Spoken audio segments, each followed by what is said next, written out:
Revelation Revelation chapter 12. 12. And a great sign appeared in heaven, a woman clothed with the sun and the moon under her feet, and on her head a crown of 12 stars. And she was with child, and she cried out, being in labor and in pain to give birth. Then another sign appeared in heaven, and behold, a great red dragon, having 7 heads and 10 horns, and on his head were 7 diadems, and his tail swept a third of the stars of heaven and threw them to the earth.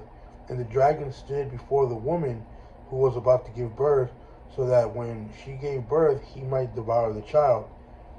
And she gave birth to a son, a male child, who was to rule all the nations with a rod of iron, and her child was caught up to God and to his throne.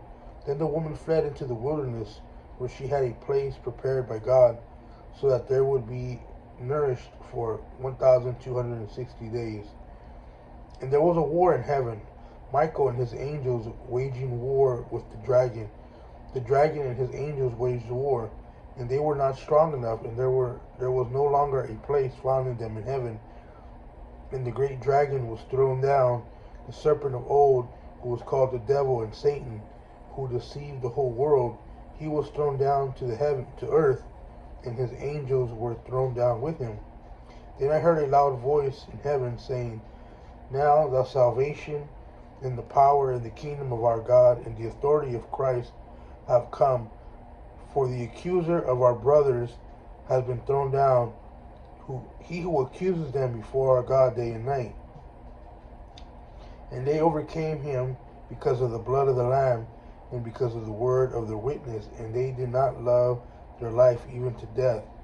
For this reason rejoice, O heavens, and you who dwell in them. Woe to the earth and to the sea, because the devil has come down to you, having great wrath, knowing that he has only a short time. And when the dragon saw that he was thrown down to the earth, he persecuted the woman who gave birth to the male child. But the 2 wings of the great eagle were given to the woman, so that she could fly into the wilderness to her place, where she was nourished for a time and a half time from the presence of the serpent. And the serpent poured water like a river out of his mouth after the woman, so that he might cause her to be swept away with the flood. But the earth helped the woman, and the earth opened its mouth and drank up the river which the dragon poured out of his mouth.